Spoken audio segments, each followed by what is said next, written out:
te whaatalo whātui lau whaafonga angai le nei fo I tae au, mā lo le soifua manuia, alo mai au tala o le asolua. To muatu I tala la Radio Samoa.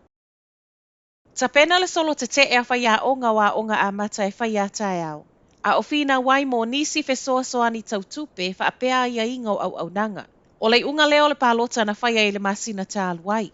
Ma o le ulwa I taimi leo le a solo te e whaia onga nei mai le tusa ma le selau Early Childhood Centres. I to tono le atunu.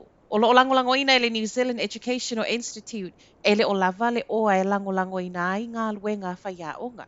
E le o whaingofia I whaia onga le whaia o le te e a tae au. Ai mai seo le a whianga I mātua ma whāna witi. Luas fun male wha aso tālua na umale whainga pālo te tele a New Zealand a o le lava o lo o whaatali se tāla o le isi whainga mālo. Ma e o mai le tae o nei le I mau lava se tāla mauti noa. Saunoanga le taitai o le National Christopher Luxon o lo o le leitala noanga ma pāti umai lua le Act whaapea le New Zealand First, peitai. E nisi reporti e le I aise maalienga wa amata tu sia I le vau pāti umanei e tolu se I avanga na I le vālava I o le National ma le Act le wa amata vavala mai maalienga e ngā lulu e whaatasi ai.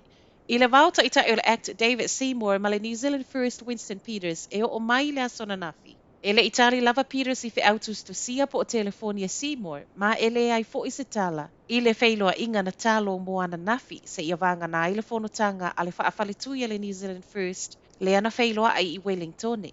Ai mai le taitai o le Act, o lo iailo na whaamoe ngai ma whaiona saufa whai whaatasi uma taitai o pāti nei e tolu, I le vaiaso le nei a wale maalienga whai o whaatasi.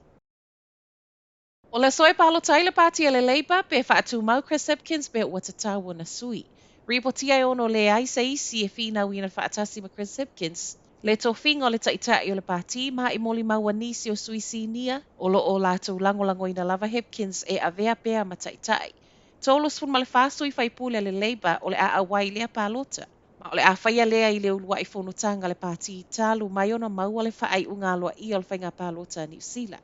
Ai mai a Hipkins I le aswharaila le vaiaso tālu ai, o lo o iai pēa lona manao e wha wau ma o lo o fia lava foi I lana ngā luenga o lo o iai nei.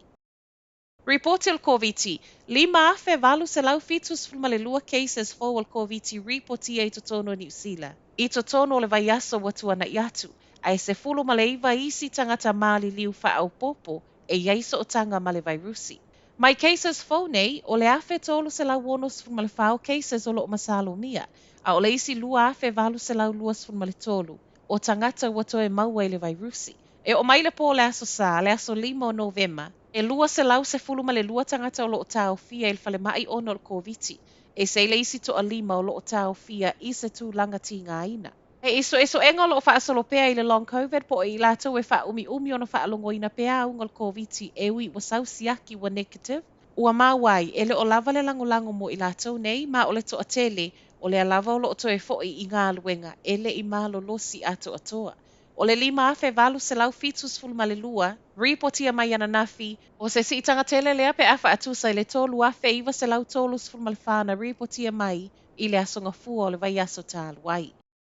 Ma tala whaaiu, watoe whaato ese le pūlenga le Queensgate Shopping Centre I Lower Hutt I le mafua anga wa mamate I manulele mafua mai iana mai lei.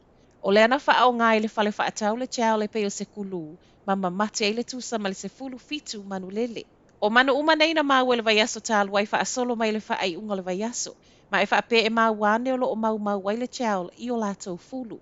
I se talia le Queensgate Shopping Centre, o le ana wha o ngā le repellent chao le wha aseseng yei manu nei mai leo atu whai wha amoe ngai lunga le whale. Ma ona o le mea ua tupu, o le ana ave ese ai loa I le aswharailo le vaiaso tālu ai, le chao no lātou mua I wha o ngā ina. Wa wha ato esei ma le pūlenga ona o le awhianga o manu whelelei. Ai mai le SPCA, e le aisa lātou tala tele na ona whape mai o lo o whaia nei I aia lātou so e so enga.